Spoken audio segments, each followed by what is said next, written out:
Hello friends, welcome back to my channel, or if it's your very first time here, welcome on in. I'm finally back with another monthly plan with me. I know this is going up very late, so thank you for your patience on that. I have just had a very busy start to the month, and also the end of April for me was equally as busy. In case you missed it on my socials, I actually attended Little Craft Fest in Houston, Texas, which was essentially a stationery fest. I had a booth there with my shop, and since coming back from that, I've just been so busy just trying to catch up on everything for Patreon and orders, so I am just now finding the time to film this video and edit and all that fun stuff. Truthfully, I had no idea what theme I wanted to do until May 1st hit, because I do a digital journaling kit over on my Patreon inspired by whatever journal theme I choose for that month, so I kind of needed to come up with something relatively quick.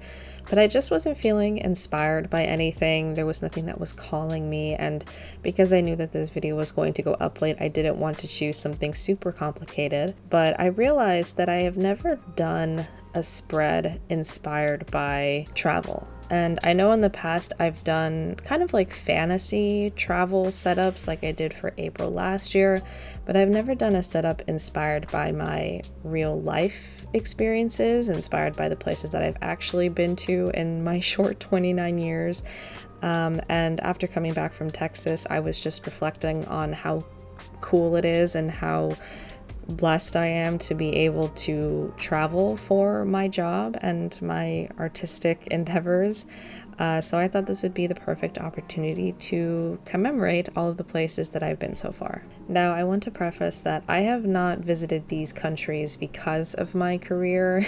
These are just all the places that I've been to essentially over the course of the last 15 years. Whether that's because of studying abroad or through a high school trip or through visiting family. So I have actually yet to visit another country because of my art, so I hope one day I will be able to do that. So for this cover page, I wanted to essentially have a collage of 9 different stamps filled with the countries that I have been to.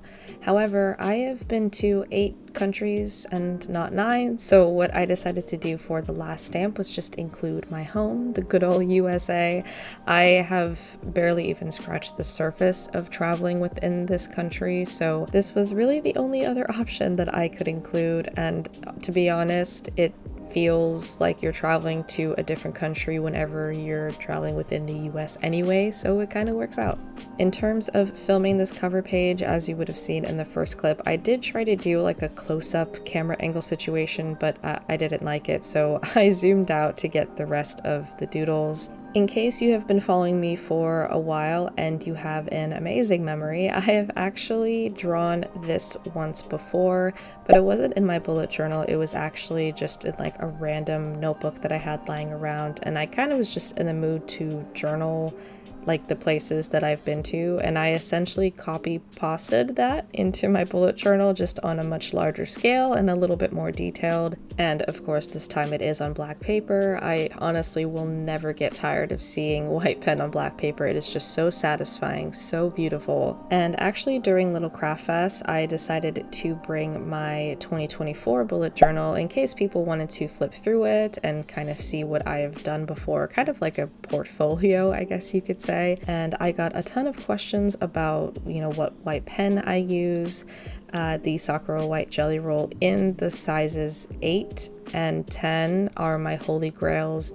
I find that the size 5 skips a lot, so it's really not my favorite to use, so I just stick to the 8 and the 10, the 8 being my most used pen size. Anyways, continuing on with the doodles here, I'm currently working on the doodle for Norway, which I actually visited by myself, which was a little bit nerve-wracking because I was not at all familiar with the language. I mean, luckily English is kind of, I feel like, known by most European countries. I guess it kind of depends where you go, but I was in Oslo.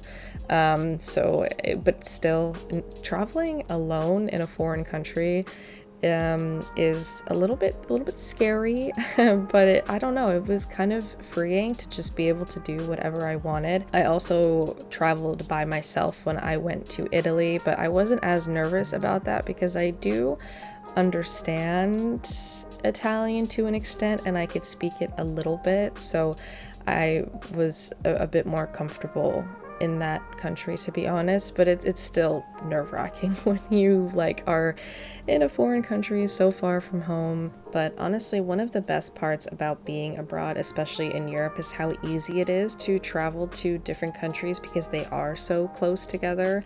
So when I was studying abroad in England, I wanted to make sure that I took advantage of that opportunity to go to as many countries as I possibly could have gone to. So I went to Norway, Denmark, Italy, and Scotland during my time there. Out of the countries listed here, I would probably have to say that Scotland and England are tied for first as far as favorites for me.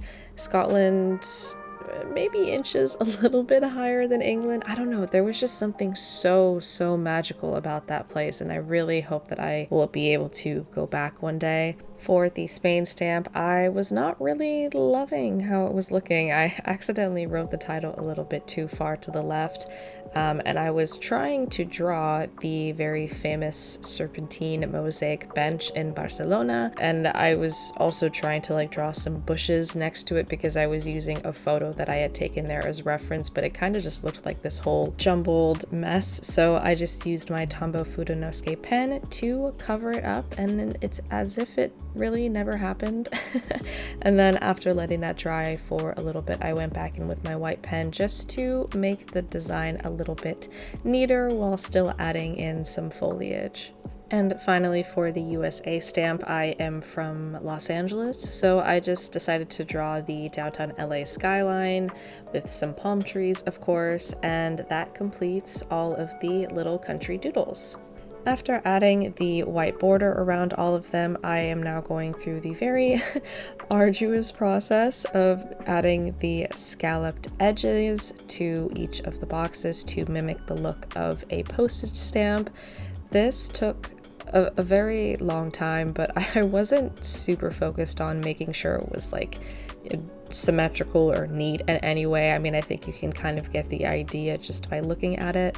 And this cover page had already taken so long, which is so funny for me because the whole point of doing this theme was that it wouldn't take too long because I didn't have that much time on my hands to do this. But to be honest, I'm really not surprised. This is usually what ends up happening with my spreads anyway. While I finish up this cover page, I just want to take the time to say a huge thank you to everyone who stopped by my booth at Little Craft Fest to say hi, whether you just came for the chats or you bought something from my shop. Thank you so much. I met so many of you. It was such a wholesome and heartwarming experience just to chat with you guys and to see your reactions to my shop and my journal. It's such a beautiful experience and a very memorable weekend for me. So I hope to be back in Houston at some point, or just to do another stationery fest because it was just a ton of fun. I also had the pleasure of meeting so many iconic journaling queens. I met Amanda, Jasmine from Journal with Jazz, Artie from Leela Journals. 2019 me would not believe the stories, would not believe where I am now. So I just feel incredibly thankful and so blessed just for the journey that I'm currently on. So yeah, thank you again to each and every one of you. In case you're interested in seeing my whole Little Craft Fest experience and just learning more about how it went for me, I have all of that on my Patreon. I just uploaded my monthly podcast where I just did a quick I say quick, but it was like a 40-minute podcast episode recap about how the event went for me as a whole. And then I also included some clips that I filmed during the event in my monthly vlog as well. So yeah, the link to my Patreon is always in the description in case you are interested. Alrighty, going back to the journal. So as you can see, I completed the right-hand cover page. So now I'm just working on a nice little collage on the left-hand side. This is actually one of the very few setups where all of the photos that I end up using are photos that I have actually taken. Usually I just kind of scour Pinterest and try to look for photos that kind of fit the aesthetic and fit the vibe, but this time I was able just to use my own photos, which was very, very cool. However, I don't have all of these photos on my phone because, you know, like I said, these were taken over the course of like 15 years, and most of them are actually on my Facebook. So I kind of had to do a bit of a deep dive into my old photo albums to find some of my favorite photos, and I forgot how cringe Facebook can be. I literally never use Facebook. I only have it because I have so many family members in, you know, different places that have Facebook, so it's just kind of a way for me to connect with them, but I don't use Facebook anymore. But for these situations, it's nice because it was like that era where you would just make an album for everything. So in a way, I am kind of thankful to my past self because it was very easy to kind of find these old photos. I also kind of want to give my 16-year-old self a pat on the back because I took some very artistic photos during my time in France and Spain. At the high school I went to, they would hold like a study abroad trip every single year that juniors and seniors could attend. And when I was a junior, they chose to go to France and Spain, which was at the time literally like two dream locations for me, and my best friend at the time and I ended up going together along with a whole bunch of other students. I did go to an all-girls school, so it was basically like a glorified girls trip, which was a whole lot of fun. It also kind of worked out in our favor as well because she was taking French classes at the time and Spanish is my second language, so when we were in France, she would kind of do all the translation and the talking, and then when we were in Spain, I would do all of the translation and all of the talking. So it was just so many great memories when you're 16 and you're just like, it was a very Lizzie McGuire movie moment, and it was it was so awesome. I remember we had like such a silly crush on our tour guide. Like, it was just, we're just girls being girls, you know what I mean? Alrighty, moving on to the habit and mood tracker spreads. I created these little calendars off camera using actually this stamp that I totally forgot I had. I believe I picked this up from my recent journal say haul. I could be wrong, but I'm pretty sure that's where it's from. And now it is incredibly easy to create calendars for my habit trackers, which is just amazing. So I just created 4 little calendars and pasted them all the way to the left because I had a plan for what the inner part of the pages was going to look like. Again, because this was very late, I wanted to try to keep it simple. So there really isn't anything too complex or fancy about these next 2 setups, but I still think they're fun and they fit the theme to the best of my ability. Next, I'm going in once again with my Posca paint pen, which is just my favorite marker for doing very large titles. Unfortunately, that marker is starting to run out because I had to go over it quite a few times, but that's okay. It's just another well-loved stationery tool in my collection. Next, I'm going in with this lace ribbon that I actually picked up from the Dollar Tree. I needed to get a few things from there, and then I saw this lace ribbon and I was like, yes, need that 100%. I had no idea what I was going to use it for, but here it is being used. As you can kind of tell, I wanted to keep this travel setup very kind of ethereal and wanderlust, like just very delicate. So I felt like this lace was kind of the perfect complement to the rest of the setup. I also wanted to make sure that I kept the inclusion of this ribbon relatively simple because I am still kind of traumatized from the last time I used ribbon in my bullet journal, which was for my Phantom of the Opera setup for June last year. The red ribbon, I mean, it looked so great when I was done, but just the process of pasting it into the journal and just cutting it, and it was kind of a nightmare. So I wanted to keep it as simple as possible this time around. After finishing that center collage, I did have a little bit of a freak out because I totally did not account for adding the titles for my habits, but there just happened to be this little sliver of empty space on the left hand side, so this is where I ended up putting the titles for my habits. To be quite honest with you though, this tends to happen more often than I would like to admit. I think I just get so focused on the decor, the design, like the fun aspects of journaling that I just forget, you know, about probably the important things like the titles for the habits, but it all worked out in the end. Next, I am working on my mood tracker, again going in with the same lace detailing. So essentially my vision for this mood tracker was to replicate luggages that have a whole bunch of like patches and stickers on it. So I just found this very simple doodle of a luggage on Canva, printed it out on my craft sticker paper, and then pasted 3 of them onto this page.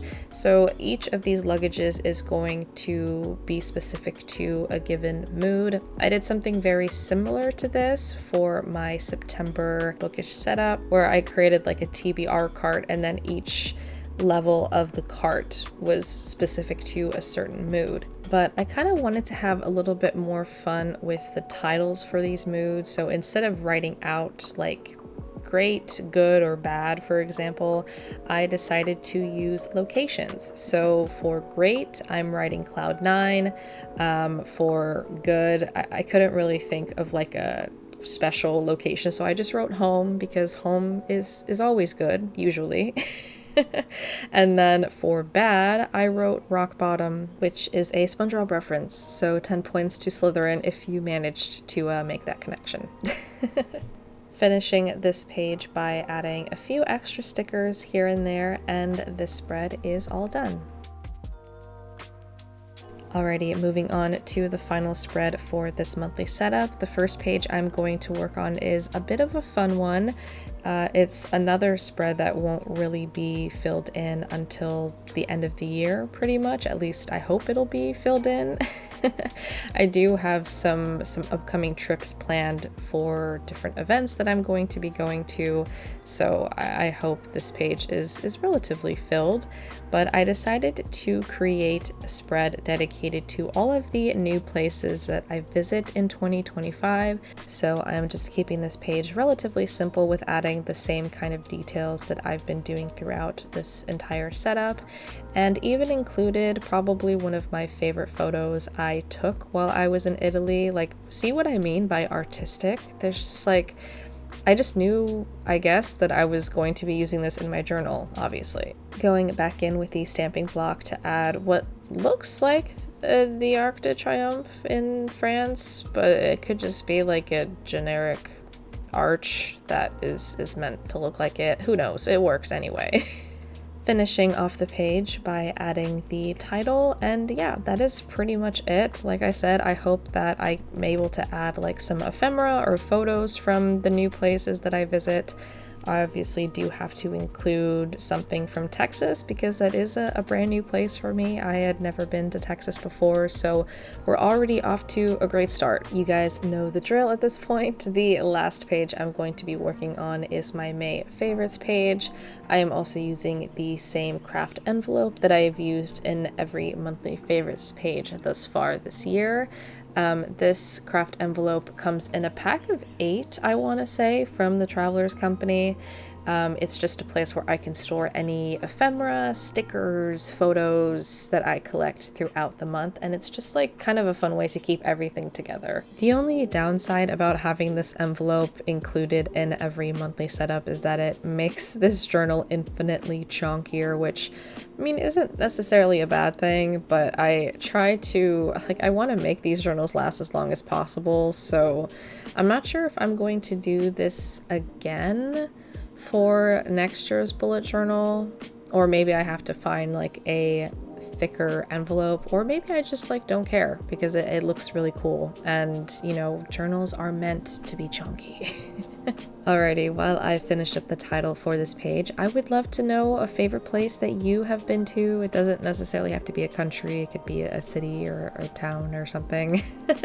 And then maybe also a bucket list location, some place that you haven't been to that you would love to visit. Here is the final flip through of my May setup, inspired by travel, wanderlust, all the things, all of the places that I have been to. I really hope you enjoyed. I feel like doing any sort of travel related spreads are always really fun to do, and it's just fun to kind of look back on and see the places that you've been to, the experiences that you've had. I truthfully feel so just grateful that I've had the privilege to experience all of these different countries, and I hope I am able to experience even more. Also, I just want to quickly mention that I will be at Pen Paper Palooza here in Los Angeles. It's essentially just another stationery fest. It's the very first one, so if you are local to the area, make sure to grab your tickets so you can come and support a whole bunch of other stationery artists, and I will be there, so say hi.